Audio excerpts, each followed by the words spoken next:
Prologue, the Emir's horse incident, a signal of betrayal. The late afternoon sun cast a warm golden glow over the Norman encampment by the Sicilian coast, highlighting the rocky terrain and filling the air with the tang of salt and wild rosemary. Despite the serene setting, the Norman soldiers stood tensely, their eyes fixed on the approaching figure of the Emir of Sicily. Cloaked in deep indigo silks embroidered with gold, the Emir held himself with quiet authority. Beside him, his silver-coated Arabian stallion, a prized gift from the Fatimid Caliph al-Mustansir Billah of Cairo, moved with a grace and strength rarely seen in these parts. As the Emir dismounted, he handed the reins to a towering Norman guard.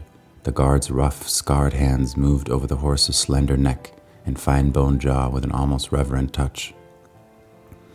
His gaze lingering on the Arabian's delicate lines and intelligent eyes, the Emir noticed the guard's awe and allowed himself a moment of satisfaction, thinking the Normans would perhaps see his subtle power and status through the stallion. Inside the command tent, Robert Guiscard awaited him, dressed in chainmail that glinted under the tent's soft light. Guiscard's pale blue eyes sparkled with a shrewd intelligence as he offered a faint smile, gesturing to two men seated to his right. "Emir, allow me to introduce my Amalfitan friends," Guiscard said smoothly. "I believe you may already be acquainted with the Di Costa brothers." The Emir's eyes shifted, a flicker of recognition passing over his features as he regarded the Di Costas, Pietro and Marco di Costa, a pair he knew by reputation as Amalfi's renowned merchants and intermediaries between the Christian West and the Muslim world. He had encountered their family ships on the pilgrim route to Jerusalem and Cairo, vessels laden with silks, spices, and rare manuscripts from all corners of the Mediterranean. His gaze lingered on Pietro, whose contemplative expression contrasted sharply with his brother Marco's open pride. "Indeed," the Emir acknowledged, inclining his head slightly. "Amalfi's ships have long graced our ports." Pietro inclined his head in return, his voice courteous yet restrained. "It is an honor to see you again, Emir. We trust your journey was peaceful?" The Emir nodded curtly before shifting his gaze back to Guiscard, whose faint smile had not left his face. "Let us discuss the matter that brings us together," the Emir said, his voice steady, though he was keenly aware of the subtle tension around him. Guiscard leaned back, crossing his arms as he eyed the Emir. "I'll be direct," he said, his tone as smooth and polished steel. "Containment has its price." The Emir's jaw tightened. He listened as Guiscard listed his demands. Gold, spices, incense, exotic goods from Cairo, his tone growing more audacious with each word. What began as trade incentives now felt like extortion, the cost mounting to an exorbitant sum.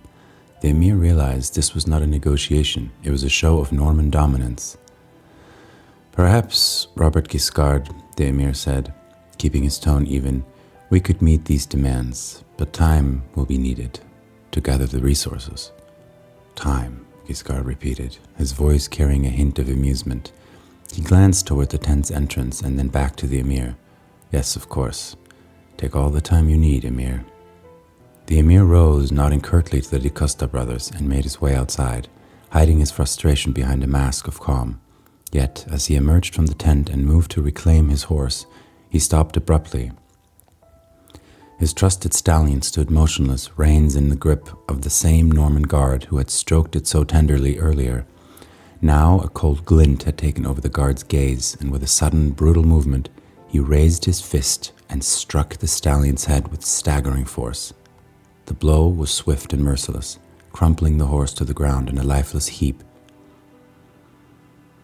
For a moment, all was silent, the Emir frozen in horror, his eyes wide as he looked from his fallen stallion to the Norman guard, whose face showed no remorse. Guiscard appeared beside him, wearing a faint, almost apologetic smile. "Forgive him," he said smoothly, his tone faint in its regret. "We Normans were still half barbarians." He gestured to one of his own hulking war horses, a creature of massive, muscular build, suited for bearing armor in the weight of battle. "Take mine for your journey home." The Emir fought to keep his expression impassive, though his heart burned with fury and humiliation. Mounting the Norman warhorse felt like accepting defeat, the animal's unfamiliar weight and bulk a constant reminder of the shift in power. As he rode away from the camp, he knew the negotiations had been a thinly veiled message. The Normans intended to dominate, and no bribe would truly satiate their hunger for power.